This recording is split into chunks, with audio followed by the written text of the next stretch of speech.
Mu karere ka Ngoma mu burasirazuba bw'u Rwanda hari gutegura uburyo bwo gushyingurwa abantu 9 baraye bahitanywe n'inkuba mu mvura nyinshi yaguye ejo ku cyumweru. Yabakubise basanze aho bugamye abandi barahungabana. Ubuyobozi bw'akarere Meya Jean de Dieu Ndaruhutse yatubwiye uko byagenze nuko bari gufasha imiryango yabuze ababo mu guherekeza abo bapfuye. Ni abaturage bari bagiye guhinga mu gishanga, tugira igishanga cya Jarama. Hanyuma bamaze guhingura barataha, bageze imusozi imvura biraguye. Imvura iguye rero hari akazu k'abarinzi bajya kugama muri ka kazu, bose bajya muri ka kazu ariko bagezemo inkuba irakubita itwara ubuzima bw'abantu 9 abandi barahungabana. Hanyuma babandi bahungabanye twavuganye n'ubuyobozi bw'akarere buradufasha bwadutabaye, inzego z'umutekano, ingabo, polisi, RIB na DASSO, Reserve Force twari kumwe bose bahise batugeraho by'ako kanya. Bagiye muri ya mvura iri kugwa bakimara kumva ko inkuba ikubise, dutabara ya miryango yahungabanye, dushaka abatwara, abaganga baradufasha, ambulance ziraza.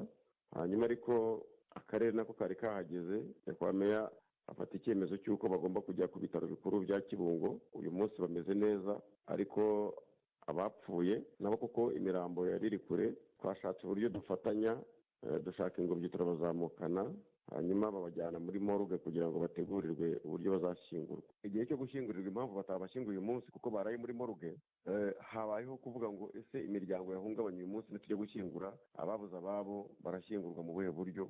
Reka dutegereze turebe ko bakoroherwa kuko bapfuye by'akanya gato. By'ako kanya turavuga nasaga banafite n'imiryango hirya no hino, babanze bisuganye bazaze baherekeze ababo mu cyubahiro. Kubashyingura rero ntabwo byashobotse uyu munsi, ariko ejo bazashyingurwa mu cyubahiro. Ikindi, abazashyingurwa bashakiwe uburyo bwo gufashwa kugira ngo imiryango yabo tuyifate mu mugongo, gushaka serikeye, gutegura byose no guhumuriza imiryango. Turi kubyitaho muri rusange. Mu by'ukuri babahumurije, bababwira ko ari ikiza kuko n'ubundi nibiza, bafata mugongo barabihanganisha, ariko banatanga n'ubutumwa bwo kubabwira ngo niba ufite agatelefone ntukagakoresha imvura iri kugwa, niba imvura iri kugwa ntukugame munsi y'igiti, niba uri mu rugo ntugacomeke ibyuma, ntukavuze radiyo, mujye mwirinda kujya kureka mu gihe cy'imvura, mbese mujye mwitwararika kuri buri kimwe cyose cyatuma gikurura inkuba.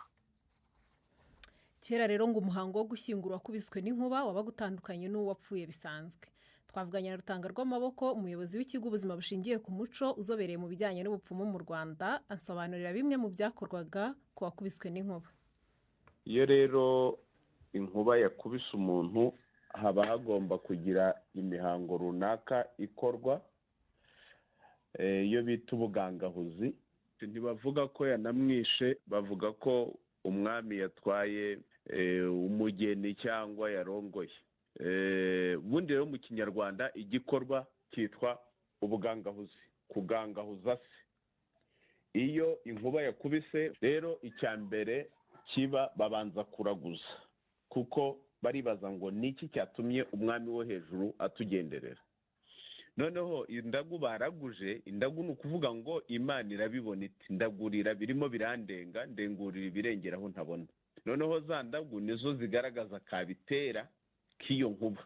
Noneho uwabaraguriye aranabagangahurira, agatera icyuhagiro, akabaha n'imiti y'imitsindo yo gutsinda ibyo ngibyo kugira ngo bitongera kubabaho. Uyu muhango twitege ko wenda no kuri 9 bo mu karere ka Ngoma nabo uwo muhango ushobora kubakorerwa.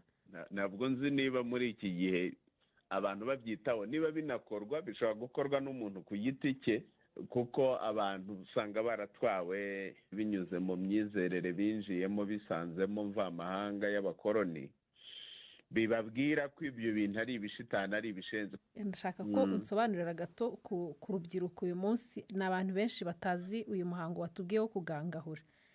Nko mu magambo make wamubwira ko uwo muhango ari ubu nyine ukorerwa umuntu wakubiswe n'inkuba mbere y'uko bashyingurwa, twamubwira gute mu magambo make? Kugangahura rero ni ugukuramo ubuganga. Ubuganga rero ni ubwandu. Burya umuganga ni impine y'umugangahuzi, nk'uko DR ari impine ya Docteur Diagnoseur. Noneho rero umugangahuzi ni ukuramo ubuganga, uhumanura. Bakabikora rero bakoresheje imiti itandukanye.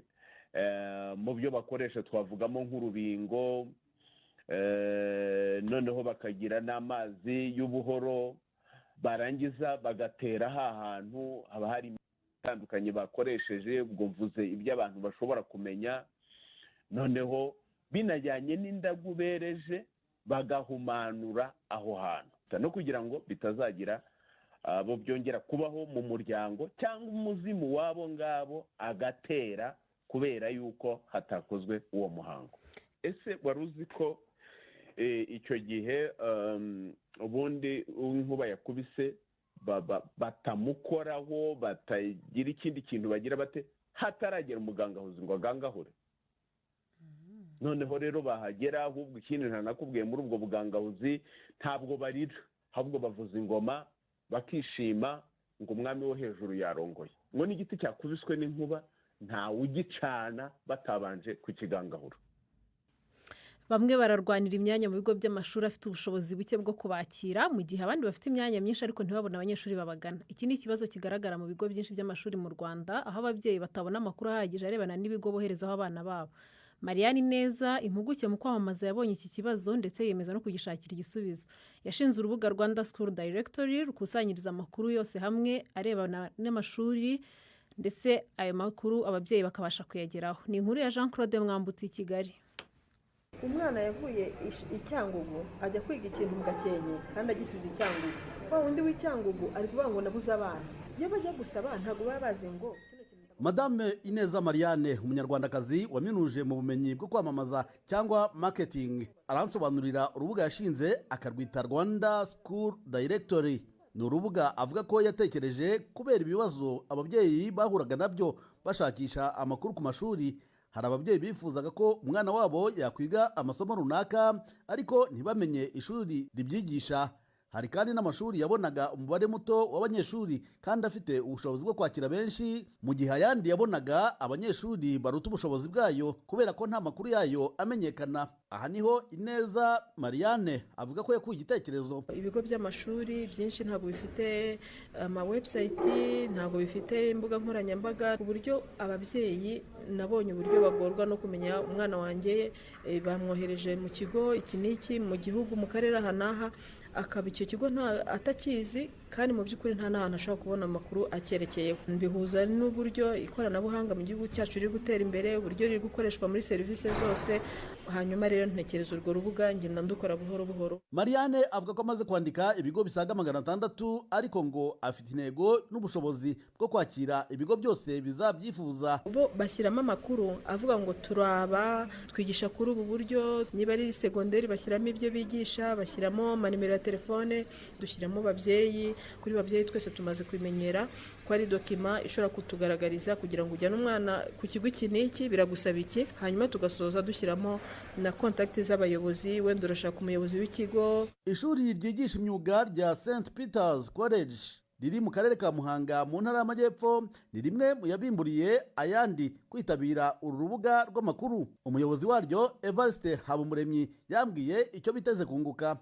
Harimo ubwubatsi, hakabamo ikoranabuhanga rya mudasobwa, software development, hakabamo n'ibaruramari, accounting. Ayo ni amasekisiyo ubundi agezweho umuntu ashobora kwiga akiva mu ishuri akaba ataburara. Uko tubibona abantu barabyitabira ariko si neza. Uru rubuga rero rwaje kugira ngo runakundisha abantu nyine iyo gahunda ya leta, ndetse runasobanurira abantu ngo ni ibiki leta ishaka kugira ngo abantu bagereho. Ruradufasha buri wese ushaka amakuru, ufite amatsiko yo kumenya, afite akura amakuru kandi amakuru y'imvaho yizewe. Abandi bazungukira muri iyi gahunda ni amashuri ari mu duce twa kure utugereranyije n'umujyi wa Kigali. Aya ni nk'ihuriro ry'amashuri ryiswe St Matthews abarizwa mu turere twa Rusizi na Nyamasheke. Umuyobozi w'aya mashuri Benson Muramira yabwiye BBC ko biruhukije nyuma yo kubona uru rubuga. Amashuri ari mu gice kiri hirya kure muri Kigali niko twabivuga, kandi twaba twakira ababyeyi abana baturuka hirya no hino mu gihugu. Ni gahunda rero idufasha cyangwa igafasha ababyeyi bari kure yacu kuba babona amakuru y'ishuri ryacu mu buryo bworoshye.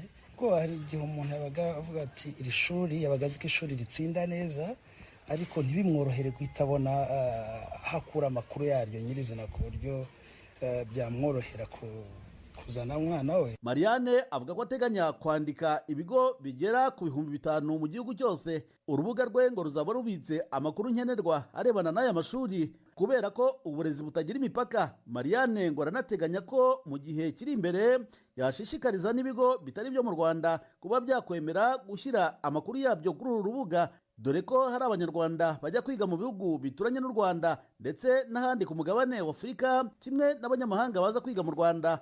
Jean Claude Mwambutsa, BBC Gahuza Imiryango, i Kigali. Arakoze Jean Claude Mwambutsa.